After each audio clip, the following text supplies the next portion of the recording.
Robert from Illinois retired last year with $340,000. He put every penny into a high-yield dividend fund.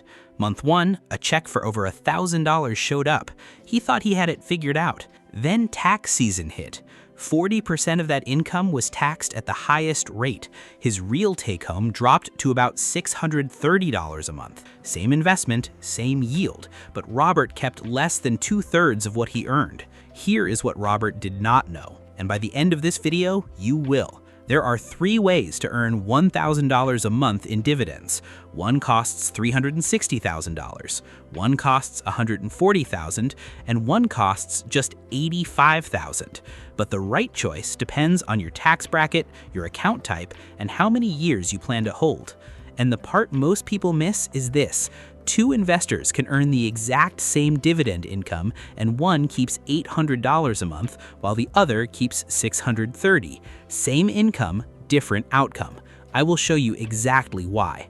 Quick note, I am not a financial advisor. Everything here is for educational purposes only. For your specific situation, always check with a qualified professional. Let's start with the safest, most proven path. It's also the most expensive, but there's a reason smart retirees choose it anyway. Path 1, the slow compounder, $360,000 in SCHD. SCHD is the Schwab US Dividend Equity ETF. It holds about 100 high-quality American companies, names you know: Coca-Cola, Merck, PepsiCo, Texas Instruments, Chevron. Right now, SCHD yields about 3.3%. That means for every $100,000 you invest, you collect about $3,300 a year.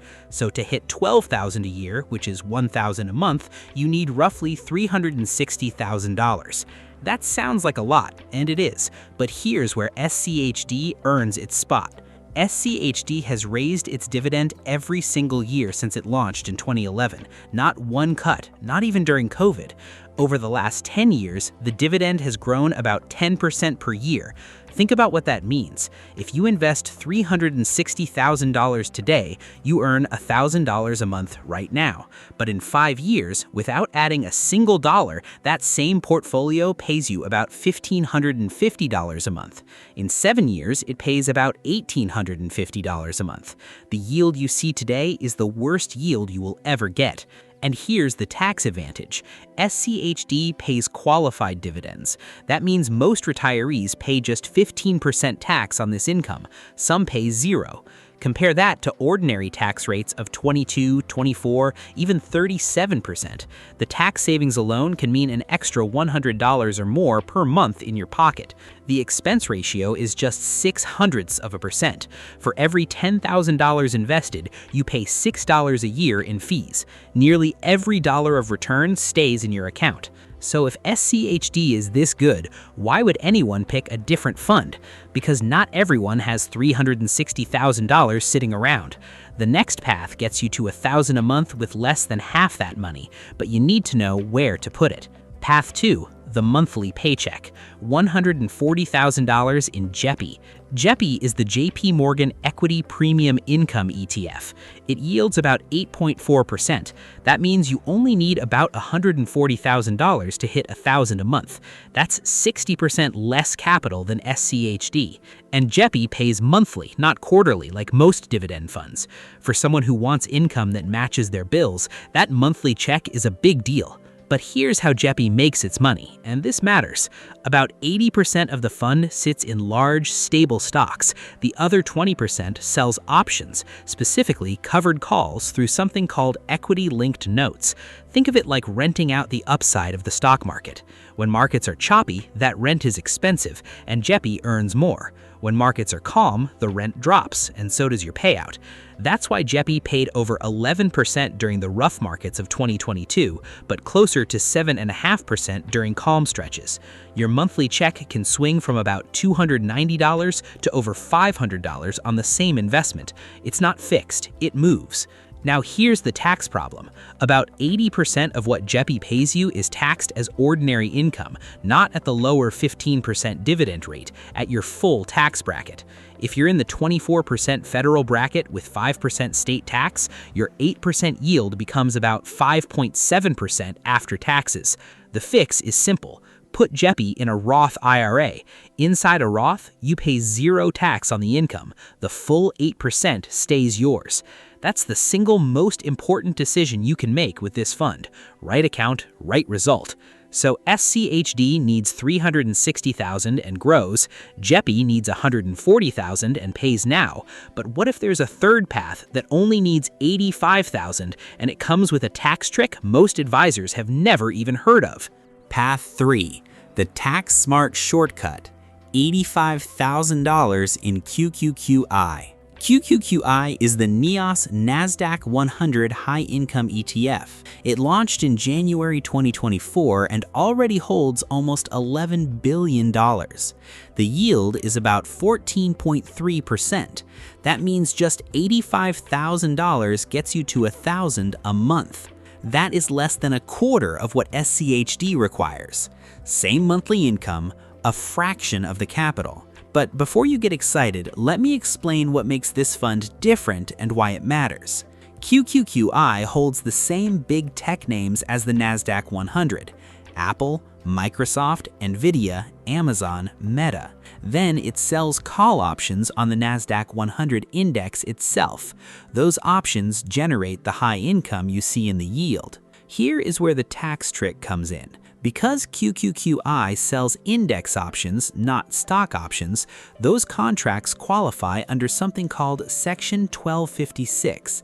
That is an IRS rule that automatically splits your gains 60% long-term and 40% short-term, no matter how long you held.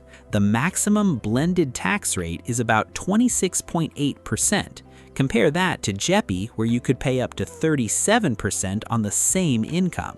But it gets even better. In 2024, roughly 99% of what QQQI paid out was classified as return of capital. That means you do not owe tax on it in the year you receive it. It lowers your cost basis instead. You only pay tax when you eventually sell, and at that point, it's taxed at the long-term capital gains rate. There is an important catch. This only works in a taxable brokerage account. If you put QQQI inside an IRA, the entire Section 1256 advantage disappears. You waste the tax engineering. QQQI belongs in a taxable account, period. One more thing to watch. QQQI is young. It's only been through 1.5 years of strong markets. Its share price has actually risen slightly since launch, which is a good sign. But we haven't seen how it performs through a prolonged downturn. That short track record is a real risk you should factor in. Before I show you the side-by-side comparison, I want to hear from you. Drop a comment right now. Which path fits your situation best? The $360,000 slow compounder, the $140,000 monthly paycheck, or the $85,000 shortcut? I read every single comment and the answers always surprise me. The trade-off table. Now let me put all three paths side by side so you can see the full picture. This is the table you'll want to screenshot. SCHD needs $360,000, but only yields 3.3%. The trade-off is growth. In 5 years, your income rises to about $1,550 a month. JEPI needs $140,000 at 8.4%, but 80% is taxed as ordinary income, best inside a Roth. QQQI needs just $85,000 at 14.3% with favorable Section 1256 tax treatment, best in a taxable account. Look at that last row. In 5 years, SCHD is paying you $550 more per month than when you started. JEPI and QQQI are roughly flat. That's the power of dividend growth. Here's the myth. Higher yield means more money. Here's the truth. Hartford Funds tracked 50 years of data across the S&P 500. Stocks that grew their dividends beat the highest yielders in 7 out of 10 decades. The highest yielders actually lost money on average. $100 invested in dividend growers in 1973 became nearly $16,000. That same 100 in the highest yielders, $63. Not $6,300, $63. High yield without growth is a slowly losing trade. $1,000 today is worth about $680 a month in 20 years at just 2% inflation, unless the dividend itself grows. The yield you see is not the yield you keep. What matters is what hits your account after taxes and what it's worth 10 years from now. So which fund goes in which account? I have a simple rule that takes 10 seconds to remember. The 10-second rule. Here's the account placement rule. Say it once and you'll never forget it. Qualified dividends go in taxable. Ordinary income goes in a Roth. Section 1256 goes in taxable. SCHD in your brokerage. JEPI in your Roth. QQQI in your brokerage. 3 funds, 2 accounts, 0 wasted tax advantages. And if you don't have enough to fill one path entirely, consider blending. A mix of 40% SCHD, 30% JEPI, and 30% QQQI across about $235,000 also hits $1,000 a month. You get growth from SCHD, stability from JEPI, tax-smart income from QQQI. Now let me put $1,000 a month in real-life terms. That covers the average car payment with money left over. It pays your entire utility bill twice. It covers groceries for a couple. For a retiree collecting Social Security, it's like getting a second check every month. And you don't need to start with $360,000. If you save $500 a month and earn 8% returns, you reach the QQQI target of $85,000 in about 9 years. The SCHD target of $360,000 takes about 22 years, but by then, SCHD's dividend growth will have your income well above $2,000, not $1,000. The people who reach $1,000 a month in dividends aren't the ones who chased the highest yield. They're the ones who matched the right fund to the right account and let time do the work. If someone you know is planning for retirement or trying to build income from their investments, share this video with them right now. It could save them a real headache at tax time. Drop a comment below. What's the first bill you'd eliminate with $1,000 a month in dividends? I want to know. And if you're building retirement income and want to stay ahead of changes like this, subscribe to Golden Goals. I cover everything that protects your income. Next video, I'm breaking down the 5 biggest dividend tax mistakes retirees make, and number 3 costs people thousands every single year. You don't want to miss it.